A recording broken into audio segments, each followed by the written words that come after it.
एक और अच्छा, ये इंटरेस्टिंग क्वेश्चन है। नफरत भाजपा की सबसे बड़ी ताकत है, इससे आप कैसे निपटेंगी?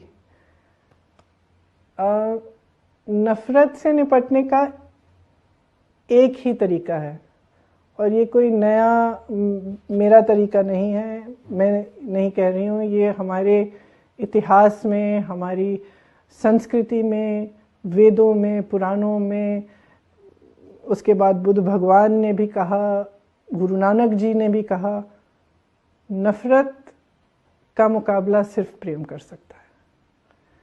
सिर्फ जो नकारात्मक चीज़ है उसके सामने कोई भी नकारात्मक चीज़ अगर हम डालें तो हम उसी चीज़ में, उसी नकारात्मकता में हम फंस जाएंगे। नकारात्मक चीज़ों को का मुकाबला सिर्फ सकारात्मक चीज़ें कर सकती हैं। इसलिए जब हमने ये अपनी कैंपेन्स शुरू की, ये लड़की हूँ लड़ सकती हूँ, और आगे आप देखेंगे कि हमारी 1-2 और कैंपेन्स भी हैं, सिर्फ सकारात्मक कैंपेन्स हैं। हम नहीं चाहते कि हम किसी भी नकारात्मक बात में पड़ें।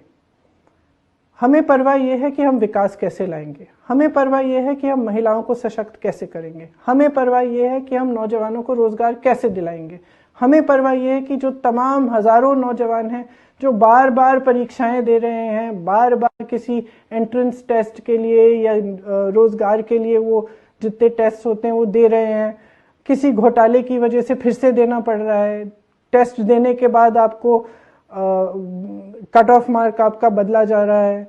इन चीज़ों के साथ हम कैसे डील करेंगे, इनको कैसे हम हटाएंगे, बाधाएं कैसे हटाएंगे, ताकि जितने भी मौके हैं, चाहे रोजगार के मौके हैं, सशक्त होने के मौके हैं, नौजवानों को मिले, महिलाओं को मिले, और लोग जो विकास होना चाहिए वो असली विकास हो। ये विकास नहीं कि आप चुनाव आ रहा है तो आपने एयरपोर्ट का उद्घाटन कर लिया, पता चला कि एयरपोर्ट तो बना ही नहीं है, चाइना की एयरपोर्ट आप सोशल मीडिया पे दिखा रहे हैं, आपके विज्ञापनों पे सारा दिख रहा है कि विकास आया है, विकास आया, लेकिन जमीन पे कुछ नहीं है। जमीन पे लोग त्रस्त हैं, परेशान हैं, किसान हो, दलित हो, महिलाएं हो, नौजवान हो, सब त्रस्त हैं। तो जो राजनीति में जो हिंसा लाना चाहते हैं, जो नफरत लाना चाहते हैं, उनका एक मकसद होता है। मकसद ये है कि आप उनसे सवाल ना करें, आप उनसे जो एक्चुअल चीजें हैं कि भाई तुम मेरे लिए कर क्या रहे हो, ये आप पूछोगे नहीं। तो इनका फायदा कुछ ऐसी पार्टियों का ही होता है। अंत में आप सोचिए, आप नेता हैं, आपको जनता ने अपना प्रतिनिधि बना दिया।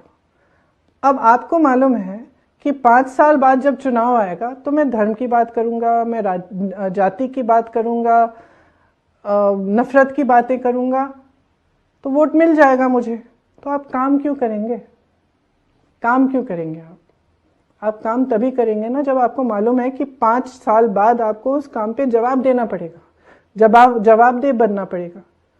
तो मैं समझती हूँ कि जो ये राजनीति में खास तौर से समाज में जो नकारात्मकता, हिंसा फैल रही है, इसका मुकाबला एक्चुअली सकारात्मक राजनीति, प्रेम, करुणा भाव, सबको एक साथ लेकर उन चीज़ों के बारे में हम बात करें जो एक्चुअली हमारे भविष्य को, हमारे जीवन को सुधारें, हमारे समाज को सुधारें, हमारा जो आपसी प्रेम है उसको बढ़ाएं।